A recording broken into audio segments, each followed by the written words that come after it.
Basic spoken English class একদম zero level থেকে ইংরেজি বলতে শিখুন। আজকের এই কোর্সটি তাদের জন্য যারা একদম নতুন ইংরেজি শিখতে শুরু করেছেন, তাদের জন্য যারা মনে মনে ঠিক করেছেন যে এবার ইংরেজি বলা শিখতে হবে। এই কোর্সটি তাদের খুব কাজে আসবে। আমি 15 দিনের বেসিক ইংলিশ স্পিকিং কোর্স করাবো। আশা করি এই কোর্সটি শেষ করলে আপনি ইংরেজি বলতে শিখে যাবেন। এখানে আমি আপনাকে শেখাবো ইংরেজি বলতে গেলে যেগুলি সবার প্রথমে জানা উচিত, মানে যেগুলি না জানলে ইংরেজি বলা সম্ভব নয়। যেমন বেসিক ইংলিশ গ্রামার। এখানে আপনাকে শেখাবো ইংরেজি বলতে গেলে ইংরেজি গ্রামারের যে যে পার্টগুলি আপনার জানা উচিত সেগুলি একদম সহজভাবে শিখিয়ে দেব, যাতে আপনি শিখতে পারেন। ডেইলি ইউজ ইংলিশ ওয়ার্ডস। এখানে আমরা শিখব ইংরেজি বলতে গেলে যে শব্দগুলি প্রতিদিন ব্যবহার করতে হয়, এতে আপনার ইংলিশ ভোক্যাবুলারি অনেক স্ট্রং হয়ে যাবে। Daily use English sentences. এখানে শিখব আমাদের প্রতিদিনের জীবনে যে ধরনের বাক্যগুলি সবসময় ব্যবহার হয়, যে বাক্যগুলি সহজ কিন্তু সব জায়গায় ব্যবহার করা হয় এমন সব বাক্য। এগুলি শিখলে আপনি দ্রুত ইংরেজি বলতে শিখে যাবেন। যাই হোক, চলুন শুরু করা যাক আজকের ক্লাস। আজকে প্রথম দিনের ক্লাসে প্রথম শিখব বেসিক ইংলিশ গ্রামার, যেখানে আমি আপনাকে শেখাবো পার্সন সম্পর্কে, কারণ এটা না জানলে ইংরেজি বলতে অসুবিধা হবে। পার্সনের প্রকারভেদ। পার্সন 3 প্রকার: first person, second person, third person. পার্সনকে আবার সিঙ্গুলার প্লুরালে ভাগ করা হয়। প্রথমে আমরা ফার্স্ট পার্সনের সিঙ্গুলারগুলি দেখে নিই। আই, আই মানে আমি। মি, মি মানে আমাকে। মাই, মাই মানে আমার। মাইন, মাইন মানে আমার। মাইসেলফ, আমি নিজেই বা নিজেকে। এবার এদের প্লুরাল ফর্মগুলো দেখা যাক। উই, উই মানে আমরা। আস, আস মানে আমাদের বা আমাদেরকে। আওয়ার, আওয়ার মানে আমাদের। আওয়ার্স মানে আমাদের। আওয়ার সেলফস মানে আমরা নিজেরা। এবার চলুন দেখি সেকেন্ড পার্সন। সেকেন্ড পার্সনে পড়ে ইউ, ইউর। তবে আপনার এখানে জেনে রাখা উচিত ইউকে আমরা সিঙ্গুলার এবং প্লুরাল দুভাবেই ব্যবহার করতে পারি। ইউ মানে তুমি বা আপনি। ইউর মানে তোমার বা আপনার। ইউরস মানে তোমাদের বা আপনাদের। ইউরসেলফ, তোমরাই বা তোমরা নিজেরাই। এবার চলুন থার্ড পার্সন সম্পর্কে। প্রথমে আমরা শিখব সিঙ্গুলার নাম্বার, তারপরে শিখব প্লুরাল নাম্বার।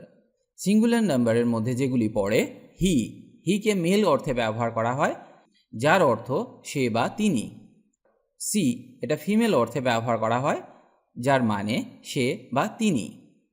ইট, ইট মানে এটা বা ইহা। ইটস, ইটস মানে এর। ইটসেলফ মানে নিজে বা নিজেই। হিম, হিম মানে তাকে। হিজ, হিজ মানে তার।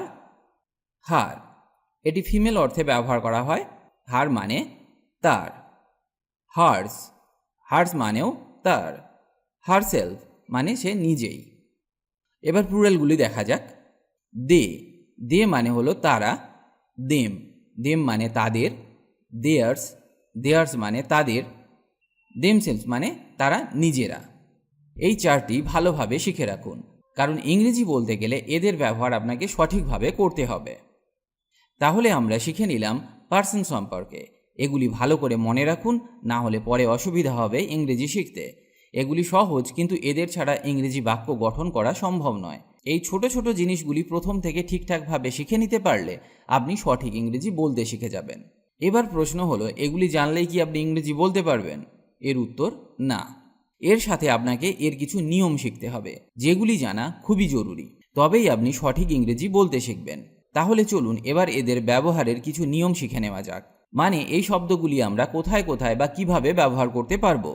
যখন আমরা প্রেজেন্ট টেন্সে আইকে ব্যবহার করব, তখন সাহায্যকারী ভার্ব হিসাবে আসবে অ্যাম এবং হ্যাভ। যদি আমরা আইকে পাস্ট টেন্সে ব্যবহার করি, তখন সাহায্যকারী ভার্ব হবে ওয়াজ, হ্যাড। আর যদি ফিউচার টেন্সে ব্যবহার করি, তাহলে আইয়ের সাথে বসবে উইল বা উইল হ্যাভ। ইউ, উই, দে। এদেরকে যখন আমরা প্রেজেন্ট টেন্সে ব্যবহার করব, তখন সাবজেক্ট অনুসারে আমাকে ব্যবহার করতে হবে আর, হ্যাভ অথবা হ্যাভ বিন। আর যদি এদেরকে পাস্ট টেন্সে ব্যবহার করি, তখন হবে ওয়ার, হ্যাড এবং হ্যাড বিন। আর যদি ফিউচার টেন্সে ব্যবহার করি, তাহলে সাহায্যকারী ভার্ব হিসাবে বসবে উইল বা উইল হ্যাভ। এবার দেখা যাক থার্ড পার্সন। হি, সি, ইট বা যে কোনো নাম। যদি এদেরকে আমরা প্রেজেন্ট টেন্সে ব্যবহার করি তাহলে এদের সাথে সাহায্যকারী ভার্ব হিসাবে বসবে ইজ, হ্যাজ বা হ্যাজ বিন। আর পাস্ট টেন্সে হবে ওয়াজ, হ্যাড অথবা হ্যাড বিন। আর ফিউচার টেন্সে বসবে উইল বা উইল হ্যাভ সাবজেক্ট অনুসারে। এই ছোট্ট টেবিলটি খুব ভালো করে মনে রেখে দিন, কারণ এগুলি কখনোই ভুল করা যাবে না। এখানে যদি ভুল করে ফেলেন তাহলে আপনার বাক্য তৈরি ভুল হয়ে যাবে, তার সাথে বাক্যের অর্থও ভুল হয়ে যাবে। এটা বেসিক ইংলিশ গ্রামার, এগুলি ছাড়া ইংরেজি বলা সম্ভবই নয়। তাই এখানে গুরুত্ব দেবার চেষ্টা করুন, তবেই আপনি সঠিক ইংরেজি বলতে পারবেন। এবার আমরা শিখব কিছু ইংরেজি শব্দ যেগুলি প্রতিদিন ব্যবহার হয়। আজকে আমরা টোটাল 50টি শব্দ শিখব যেগুলি প্রতিদিন ব্যবহার হয় ইংরেজি বলতে গেলে। অবশ্যই এগুলি শিখুন, কারণ এই 15 দিনে এই রকম প্রায় 1000 শব্দ আমরা শিখব যেগুলি প্রতিদিন সব জায়গায় সব সময় ব্যবহার হয়। মানে বাড়ি থেকে অফিস, স্কুল কলেজ থেকে বন্ধুদের আড্ডায় যেসব শব্দগুলি বারবার ব্যবহার হয়। ভোকাবুলারি না বাড়ালে অনর্গল ইংরেজি বলা সম্ভব নয়। যাই হোক, আজকের প্রথম শব্দটি শেখা যাক। আস্ক। আস্ক মানে জিজ্ঞাসা করা। বাথ। বাথ মানে স্নান করা। বো। বো মানে ধনুক। বাই। বাই মানে কেনা। ক্ল্যাপ। ক্ল্যাপ মানে হাততালি দেওয়া। ক্লাইম। ক্লাইম মানে আরোহণ করা। এই শব্দগুলো আমাদের সব সময় কখনো না কখনো ব্যবহার করতে হয় প্রতিদিনের জীবনে, তাই এগুলো মন দিয়ে শিখুন। ক্লোজ। ক্লোজ মানে বন্ধ করা। কুক। কুক মানে রান্না করা। ক্রল। ক্রল মানে হামাগুড়ি দেওয়া। ক্রাই। ক্রাই মানে কান্না। কাট। কাট মানে কাটা। ড্যান্স। ড্যান্স মানে নাচা। ডিগ। ডিগ মানে খনন করা। ডাইভ। ডাইভ মানে ডুব দেওয়া। ড্রিম। ড্রিম মানে স্বপ্ন দেখা। ড্রিঙ্ক। ড্রিঙ্ক মানে পান করা। ইট। ইট মানে খাওয়া। ফাইট। ফাইট মানে লড়াই। ফ্লাই। ফ্লাই মানে উড়া। গিভ। গিভ মানে দেওয়া। হাগ। হাগ মানে আলিঙ্গন করা। জাম্প। জাম্প মানে ঝাঁপ দেওয়া। নিট। নিট মানে বুনা। লাফ। লাফ মানে হাসা। লিসন। লিসন মানে শোনা। ওপেন। ওপেন মানে খোলা। পেইন্ট। পেইন্ট মানে রং করা। প্লে। প্লে মানে বাজানো, আবার প্লের অর্থ খেলা। রিড। রিড মানে পড়া। রাইড। রাইড মানে চড়া। সিউ। সিউ মানে সেলাই করা। সেক। সেক মানে ঝাঁকুনি দেওয়া। সিং। সিং মানে গান করা। স্মেল। স্মেল মানে গন্ধ নেওয়া। স্নোর। স্নোর মানে নাক ডাকা। স্ট্যাক।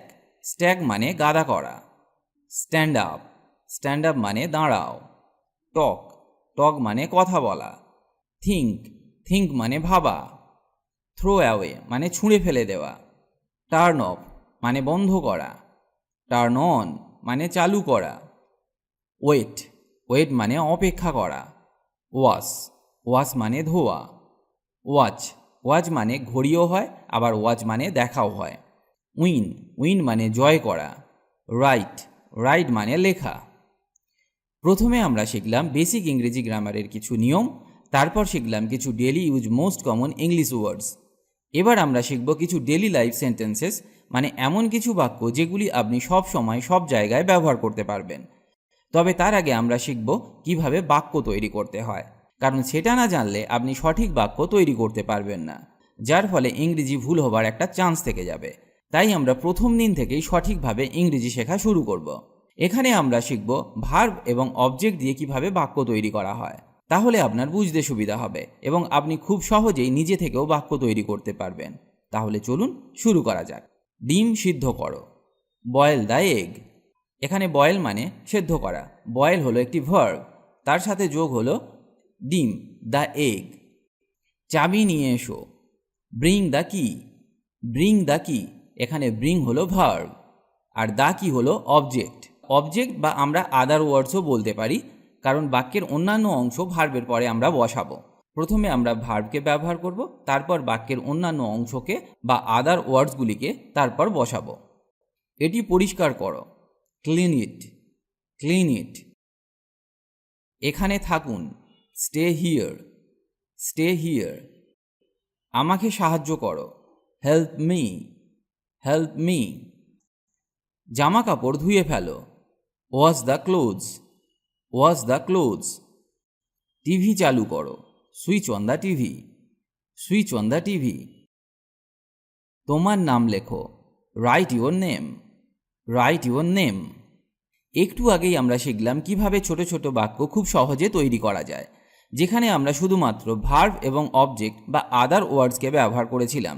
এখানে আমরা শিখব কিভাবে একটি কমপ্লিট বাক্য তৈরি হয়। এখানে এবার আমরা ভার্ব এবং অবজেক্টের সাথে সাবজেক্টের ব্যবহার করা শিখব। তার সাথে শিখব টেন্সের কিছু নিয়ম, তবেই একটি কমপ্লিট বাক্য তৈরি হবে। এখানে আমি মাত্র একটি সেন্টেন্স নেব এবং সেই সেন্টেন্সটি সমস্ত টেন্সে ব্যবহার করে দেখাবো তার অর্থের পরিবর্তন কিভাবে হচ্ছে, এবং সমস্ত টেন্সের সেন্টেন্স স্ট্রাকচারগুলো কীরকম হবে আমি সেটাও আপনাকে খুব সহজে শিখিয়ে দেব, যাতে আপনি টেন্স খুব সহজে শিখে যেতে পারেন। এখানে তাহলে আপনি শিখবেন সেন্টেন্স স্ট্রাকচার এবং sentence. Simple present sentence structure হবে সাবজেক্ট প্লাস ভার্বের ফার্স্ট ফর্ম প্লাস অবজেক্ট। তার মানে প্রথমে আপনাকে সাবজেক্টকে বসাতে হবে, তারপর ভার্বকে বসাতে হবে এবং তারপর অবজেক্টকে বসাতে হবে। তাহলে একটি বাক্য তৈরি হতে গেলে আপনার তিনটি জিনিস লাগবে, সাবজেক্ট, ভার্ব, অবজেক্ট। এবার একটা উদাহরণ দেখা যাক। আমি ভাত খাই, I eat rice, I eat rice. এখানে আই হলো সাবজেক্ট, ভার্ব হলো ইট, আর রাইস হলো অবজেক্ট বা আদার ওয়ার্ডস। এবার এই বাক্যটিকে আমরা পাস্ট টেন্সে ব্যবহার করে দেখি কি অর্থের পরিবর্তন হয় এবং সেন্টেন্স স্ট্রাকচার কিভাবে চেঞ্জ হয়। সিম্পল পাস্ট সেন্টেন্স স্ট্রাকচার হবে সাবজেক্ট প্লাস ভার্বের second form plus object. Simple present টেন্সের ক্ষেত্রে ভার্বের ফার্স্ট ফর্ম বসেছিল, যখন আমরা পাস্ট টেন্স করব তখন আমরা ভার্বের সেকেন্ড ফর্মকে বসাবো। এটা কিন্তু আপনাকে খুব ভালো করে মনে রাখতে হবে, কারণ এটা পাস্ট টেন্স। সিম্পল প্রেজেন্ট টেন্সে আমরা বলেছিলাম আমি ভাত খাই, সিম্পল পাস্ট টেন্সে হবে আমি ভাত খেয়েছিলাম, যার ইংরেজি হবে আই এট রাইস। ইটের পাস্ট ফর্ম হলো এট। এবার চলুন দেখা যাক সিম্পল ফিউচার টেন্স।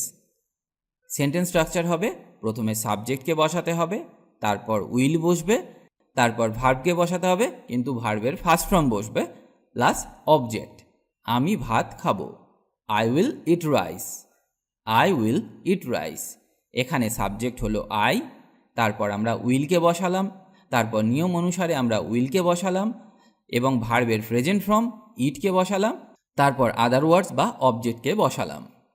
এবার চলুন দেখে নেওয়া যাক প্রেজেন্ট কন্টিনিউয়াস টেন্স।